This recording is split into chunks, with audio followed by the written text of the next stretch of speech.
Hey guys, Moms Against Medical Bullying. So today I'm just going to go over Pasteur versus Béchamp by Ethel Douglas Hume. And it's going to be chapter 15, which is called The Origin of Preventative Medicine. So in 1873, Pasteur was elected by a majority of 1 vote into the Free Associates of the Academy of Medicine. He used his influence to promote the germ theory and to anathematize the very word microzyma, which was coined by Béchamp. So basically, it was frowned upon to use that word, again, which is what generally happens in our world, right? They attach negative connotations to certain words so that people are discouraged from using them or going down the paths of those ideologies, in essence, to make you look or seem dumb. Okay. However, a name was required for airborne organisms. So the term microbe was accepted by Pasteur. The term microbe was suggested by Surgeon Sedilot. That's S-E-D-I-L-O-T. So, but prior to this, Pasteur had been promoting the word microorganism. Pasteur said that the septicism of wounds was due to the air microorganisms, but this was wrong, as they found that the real source was unclean hands that had putrefying matter and such contamination, which is also explained in Béchamp's microzymian doctrine, which teaches that this putrefying matter with its morbid microzymas can affect the normal conditions of the inherent microzymas of the body with which it comes into contact. So all the while, Pasteur declared danger to arise from atmospheric microbes. Béchamp maintained that in free air, even morbid microzymas and bacteria lose their morbidity, and that inherent, I guess, our own wound or what's in us, are the starting points of septic and other troubles. But in 1870, the specific airborne germ theory had the charm of novelty, and its crude simplicity attracted the unscientific, although many scientists opposed it. With the birth of the airborne microorganisms causing disease theory, arose the mania for inducing sickness through poisonous injection. Pasteur tested his cultures of the so-called chicken cholera microbe on poultry and killed birds with systemic regularity. It came about, however, that a few were accidentally inoculated with a stale culture, and these merely sickened, and they went on to recover. This did not, however, save them from further experiments, and the used hens were now given a fresh dose of a new culture. Again, they proved resistant. This immunity was promptly ascribed to the previous dosage of the stale culture.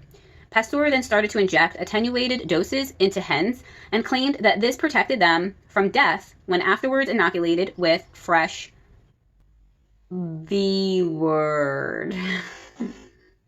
I don't know. Can we say that word on YouTube right now? I'm not sure. Yeah, I'll just put it in the, I'll put it in words on the screen.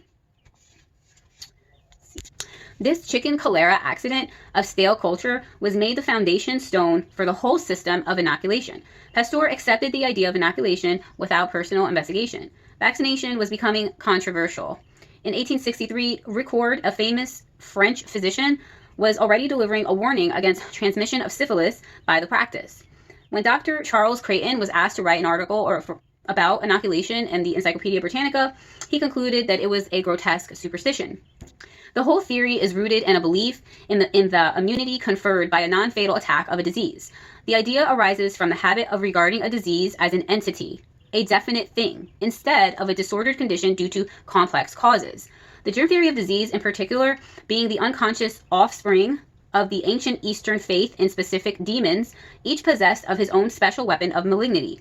Thus, the smallpox inoculation introduced into England from Turkey by Lady Mary Wortley Montagu in the 18th century and its generian substitute of cowpox inoculation were based on the ancient Indian rite of subjecting people to an artificially induced attack of smallpox to propitiate Shatula Mati, the goddess of that torment. Believers in the doctrine of immunity may currently retort that seeming superstitions are often founded upon the observations of experience. Be that as it may, what remains for the lover of accuracy is to examine each superstitious belief upon its own merits and test the facts of life in regard to it. The assertion that because many people have had a one and only attack, that they have an auto-protection is just a belief. Professor Alfred Wallace says, quote, "Very few people suffer from any special accident twice, a shipwreck, a railway or coach accident, or a house fire. Yet one of these accidents does not confer immunity against it happening a second time." They pick and choose which diseases will get twice or which ones will get once, right? Isn't that true? Like, they chose which diseases were like, oh, if you had it, then you have immunity. And then like these other things that people get yearly, well, what happened to that? How come if you get a cold, 1 year, you'll never have one ever again, you know? So it just isn't consistent.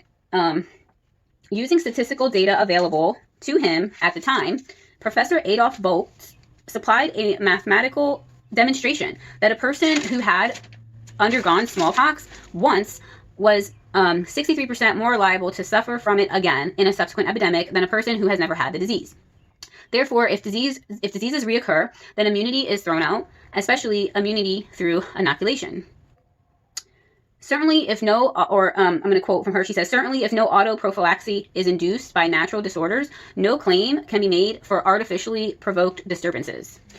It is shown that with the mandation of shots, that smallpox deaths increased, and that in the British Army and Navy, they had more smallpox deaths, and they were like given multiple inoculations than the unvaccinated of Leicester, excuse me, I can't say that word, Leicester. From Professor Wallace's book, called The Wonderful Century. So in his book, he lays out the statistics of how more inoculation always ended up with more disease. It is thus demonstrated that all the statements by which the public has been reassured as to the almost complete immunity of the revaccinated Army and Navy are absolutely false. There is no immunity. They have no protection. When exposed to infection, they suffer not just as much as, they suffer, if not more, but just as much as other populations. In the 19 years between 1878 and 1896, inclusive unvaccinated Leicester had so few smallpox deaths that the Register General represents the average by the decimal 0.01 per thousand population, equal to 10 per million, while for the 12 years, 1878 to 1889, there was less than 1 death per annum.